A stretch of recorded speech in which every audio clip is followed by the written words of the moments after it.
ये इस वक्त जनाब जय्यद सहाबी जनाब हानी इब्न उर्वा हज़ूर पाक सल्लल्लाहु अलैहि वसल्लम के सहाबी हैं और मुहिब्बान अहल बैत अलैहिस्सलातु वस्सलाम।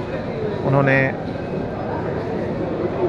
मेज़बानी फ़रमाई थी जनाब मुस्लिम बिन अकील अलैहिस्सलाम की, और उनको भी इसी मेज़बानी करने की पादाश में जो है शहीद किया गया था। ये जनाब हानी इब्न उर्वा की ज़री है और आपको अंदर से भी दिखाता हूँ मैं।